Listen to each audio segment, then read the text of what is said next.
What's going on, dudes and dudettes? So there's a lot of stuff. I'm trying to get this done in 10 minutes, but let's start off with Brees announcing his retirement the other day. Obviously an ex-Charger, that's why I'm talking about him, but he was my first quarterback when I became a fan of the Chargers and a fan of NFL football officially.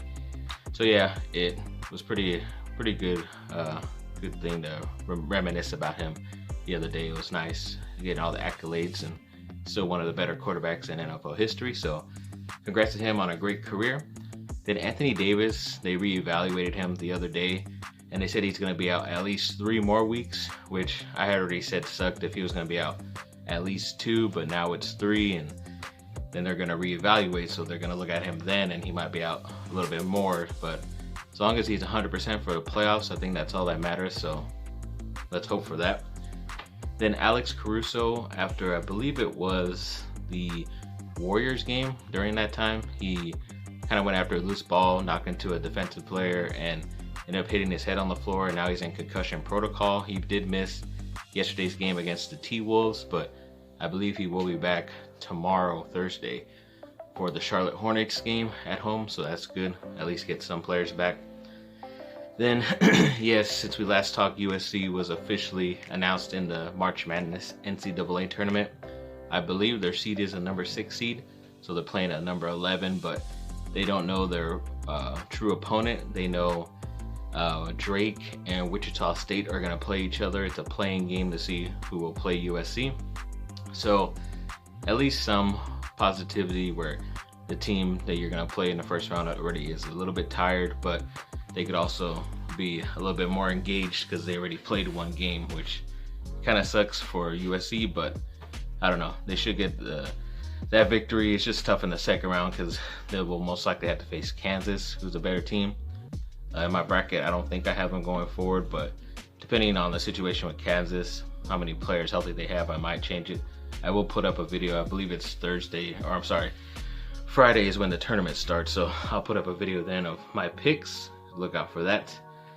Then, yes, Mayor Eric Garcetti of LA recently said that there would be a limited number of fans allowed in Staples Center when the Lakers make the playoffs, hopefully, which is good news. Was hoping for that, and since a lot of other stuff is opening up soon right now in California, so that's good to hear.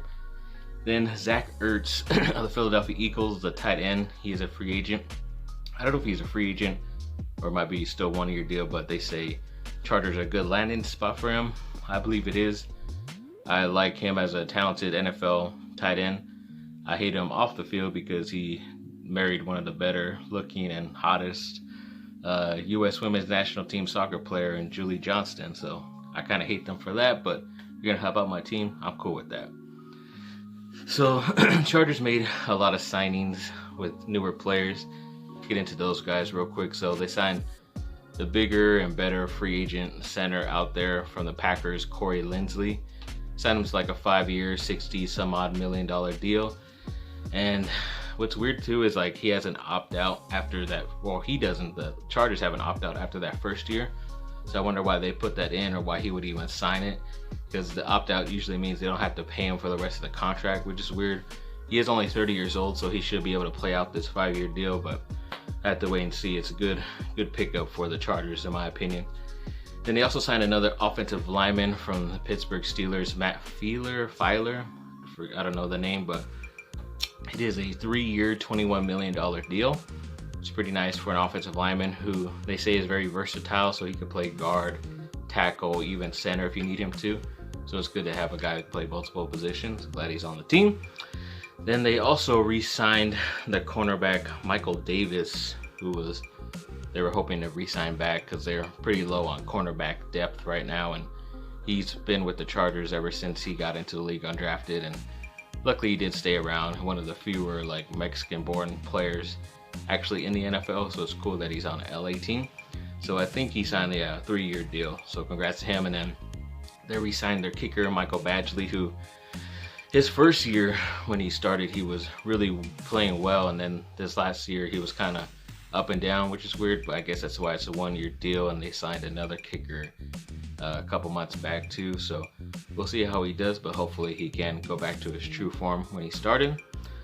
Then LeBron James and his partner Maverick Carter are now part owners of the Boston Red Sox, which is pretty interesting to me just because LeBron is a diehard New York Yankees fan, so why would he want to get part ownership of the rivals? But I guess it's just to be able to build up his credit so he can at some point be an NBA owner, which is what he's striving for.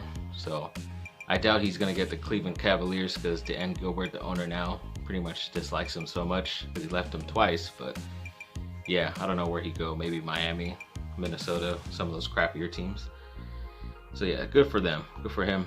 And then the Chargers, yes, they did release Casey Hayward, one of their veteran cornerbacks.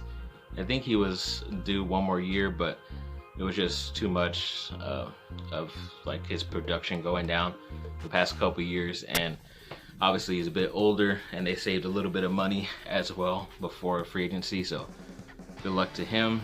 And then yes, RJ Barrett, ex-Duke player who plays for the New York Knicks, he's been playing a lot better this year, and of course the other day against the Thunder, I believe it was, he got a new career high of 32 points and like 5 assists, which is great. Hopefully he can continue. The New York Knicks are a pretty surprising team. They've been laughing stock of the NBA and especially the East past couple years, but they're on their way. They're actually in the playoffs right now, which is pretty crazy. Excuse me. Then the Patriots signed ex-USC wide receiver Nelson Aguilar to a 2-year, $26 million deal around there.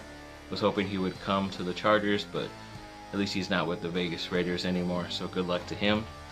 And then Leonard Williams, defensive lineman, who I talked before I would like the Chargers to sign. He did sign with, or he was franchise tag, but they worked out a deal. So we got a lot of guaranteed money with the Giants. It was like a 3-year, $63 million deal. So congrats to him, former number 5 overall pick in the draft. Then ex-USC offensive lineman Zach Banner of Pittsburgh Steelers, he re-signed with them for a 2-year deal. That's good for him. He was always like a gigantic human being, and he's been playing pretty well for them. So congrats to him being able to come back. Then yes, getting to Lakers games, as I mentioned before. Yes, they played the Warriors the other day, and it was pretty close in the first half, but then the Lakers ended up blowing them out eventually, which is always nice to see. LeBron had a triple-double as well, which is good, but he's barely getting over 20 plus points in their 2 games after the All-Star break. It's pretty crazy, but they still won both those games, which is good. And then when they played Minnesota last night, for some reason Minnesota this year has been pretty much back and forth. The other 2 games they played, and even this one as well, but they were able to get this victory in the end. LeBron ended up triple-doubling. He had even at least 25 points this time, so it was a little bit of an easier win towards the end, but still they get, I believe it's the Charlotte Hornets tomorrow night. So Golden State, they played the number 2 overall pick. Last night they played the number 1 overall pick, and then tomorrow they'll play the number 3 overall pick, which is pretty crazy. And I think after tomorrow they still have 2 more games just this week alone, which is pretty crazy to have, like, I think it was 3 back-to-backs right out of the All-Star break, but they're 3-0, which is great. Hopefully they can continue this momentum, especially with some guys going in and out, and hopefully with the trade block and everything ending next week, and see who is on the buyout market. They'll add some players, hopefully, to help out LeBron before AD comes back. But yes, thanks for watching, people. Like and subscribe, comment down below. Let me know what y'all think. Sorry I was talking real fast, but I wanted to get this done before 10 minutes, and looks like we're going to hit that mark. So yes, thanks for watching. Like I said, have a great rest of your day. Bye.